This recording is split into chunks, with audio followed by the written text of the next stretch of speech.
Solidarity forever.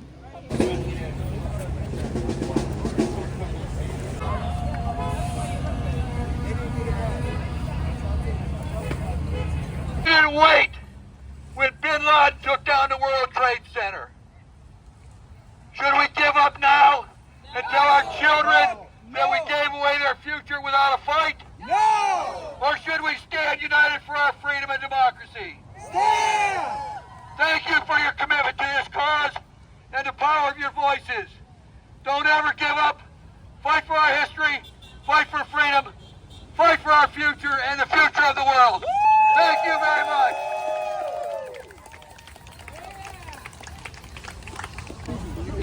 We stand here today to make a statement in defense of our democratic rights. 100 days ago, Trump became the President of the United States. In those 400 days, there has been a dramatic attack on democratic rights. The attacks on immigrants, I'm having a hard time here reading this. Just a second. The first 100 days of the U.S. presidency generally serve as a benchmark for assessing a new administration's agenda and direction. The practice began with Franklin Delano Roosevelt, who in 1933, in the midst of the Great Depression, summoned Congress into special session and passed 15 major bills laying the foundation for the New Deal. This was a period in which American capitalism was on the rise. The American ruling class responded with the danger of revolution. Sorry to interrupt. This is not the official event. The official event is beginning over there under the speaker tent. So if I can have everyone head this way, that's where the actual event is beginning. The speakers are over there. The actual organizers are over there. So if you want to come see the actual speakers for this event, they are over there under the main tent.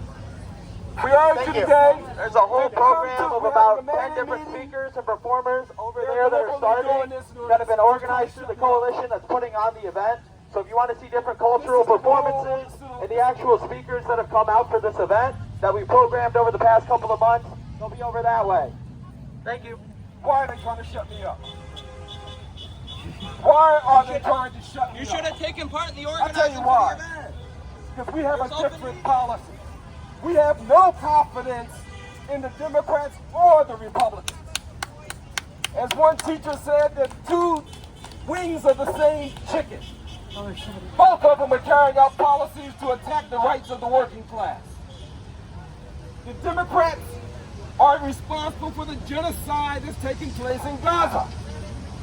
Yes, on Tuesday, Whitmer met with Trump in order to support the drive for another war. Whose interest is that serving?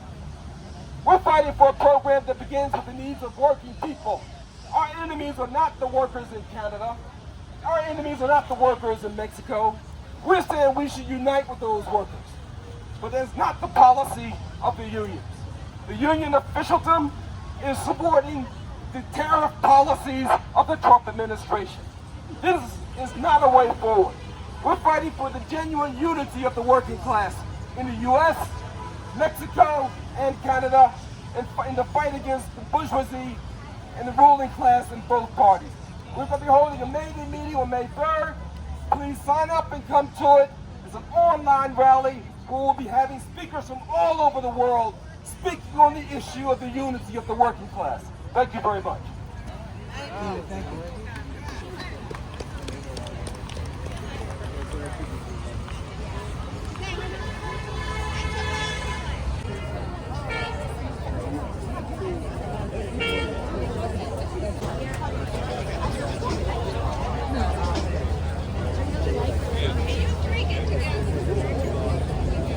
I don't see any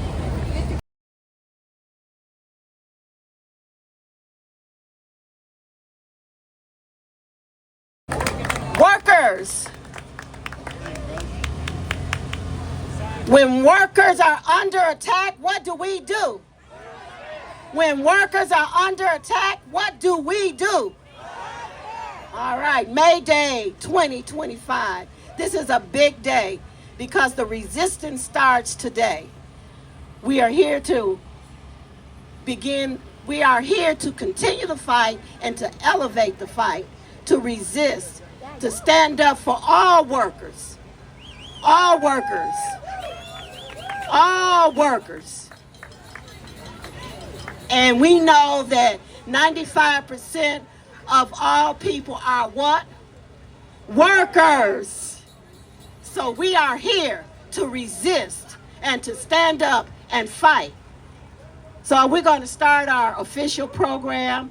We're going to open it up with Abayomi Ezekwe as Abayomi Ezekwe, and myself, Yvonne Jones, will be your MCs. So let's get it going.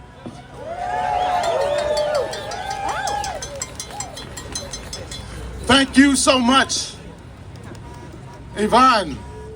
I want to welcome everyone out to this May Day 2025.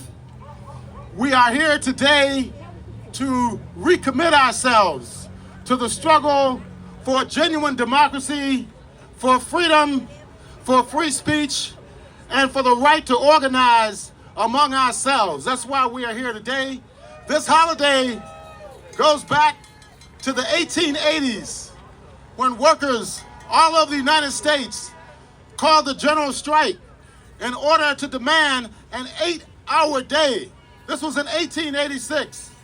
And since that time period, working people have been gathering not only in the United States, but indeed across the entire globe.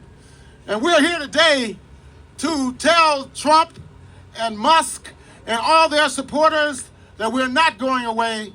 We're not going to be silent. We're going to continue to mobilize and to organize, to speak out, and we will defeat this effort to institute a neo-fascist regime here in the United States, where there's no due process, where people of color are treated as second-class citizens, where we are being told that the U.S. is the greatest country in the world, yet at the same time, this government is alienating people throughout the world from the people here in this country. We're saying we're not here to support Trump.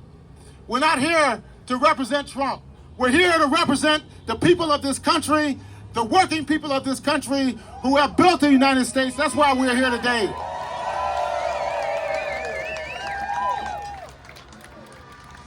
I just want to let everybody know that we're not alone.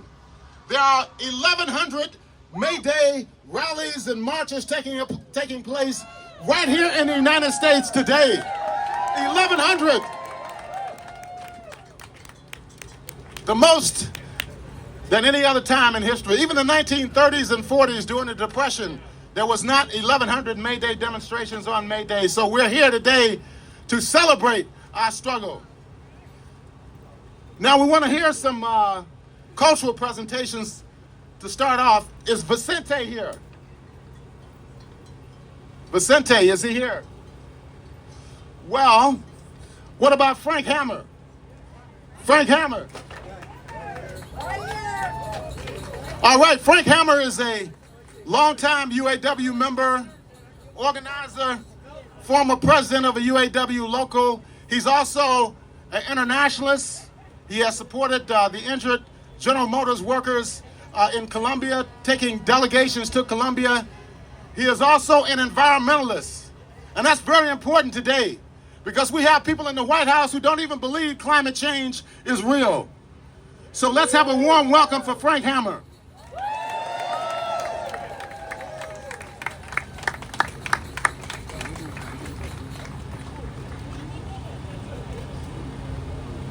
Long live international worker solidarity! I'm going to go second. I'm going to introduce a union brother who will speak to you first. His name is Paul Torrente, and he's a coordinator at UAW Region 1, and he's a past president of UAW Local 228. out in Troy, I believe. So my brother is going to come up to you and share some words from UAW Region 1, and then I'll come back to the mic. You're a beautiful sight. Thank you so very much.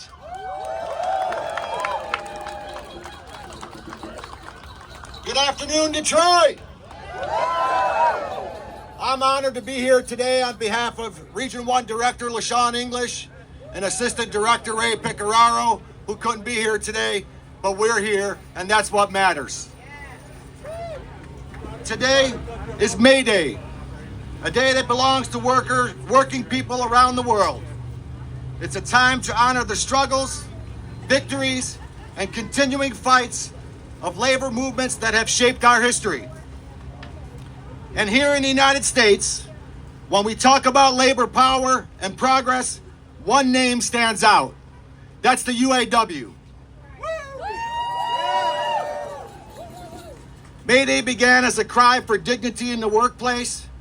In the late 1800s, American workers risked their lives in unsafe factories, demanding something as simple and now fundamental as the 8-hour workday. The fight was met with resistance, violence, and even death. But workers didn't back down. And from those early battles came a powerful labor tradition that continues to this day.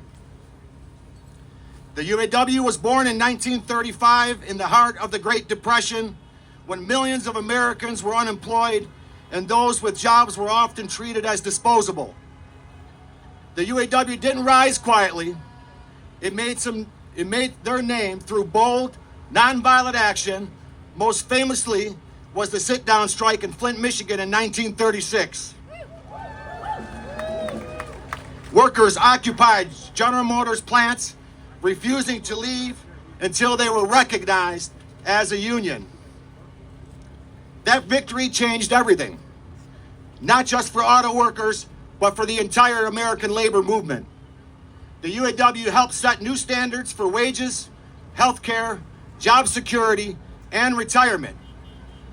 It proved that when we organized, we can challenge even the most powerful corporations and win. But the story doesn't end in the past. In fact, right now, the UAW is writing a new chapter in the labor movement. In 2023, the union led historic strikes against the big three automakers, Ford, General Motors, and Stellantis. But this wasn't just about higher wages. It was about ending a system that had left workers behind while CEOs raked in record profits. UAW President Shawn Fain put it best when he said, "The working class is back." That strike resulted in major victories, significant wage increases, cost of living adjustments, stronger job protections, and perhaps more importantly, it reignited a labor movement across industries. UAW workers remind us that May Day isn't about honoring the past, it's about taking action now. Today, the UAW is expanding beyond auto plants. We are organizing electric vehicle battery plants, office professionals, independent parts, and higher education.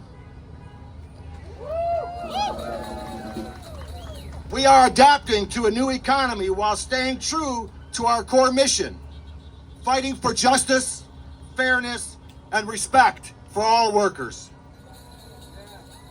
On this May Day, let's recognize that labor rights are never simply handed out, they're won.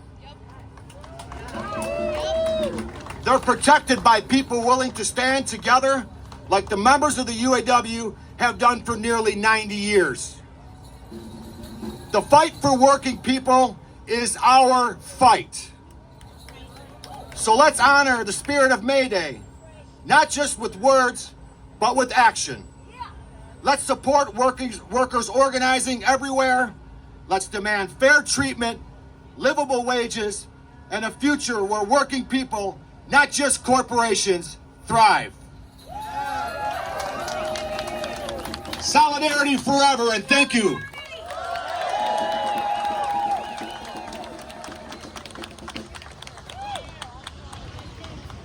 Solidarity forever. And Frank, is that it? Okay. Okay, Frank Hammer. My name is Frank Hammer. I'm a 50-year resident of Hamtramck in Detroit. And I'm proud to become a member of the UAW and former local 99 president. We are reclaiming the history that's been stolen from us, red-baited out of existence, and rendered taboo by the capitalists and their two political parties and their wannabes in the labor aristocracy. We're embracing May Day and putting the ruling class on notice that we are here to fight as one united class.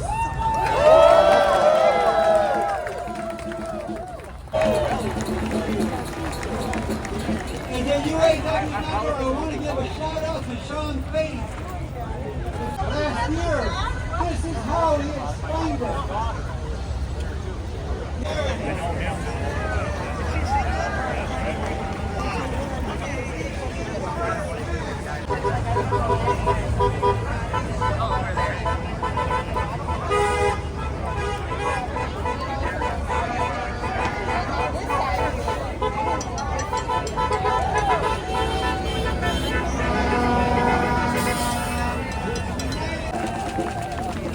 For the U.S. labor movement, that means grappling with some hard truths.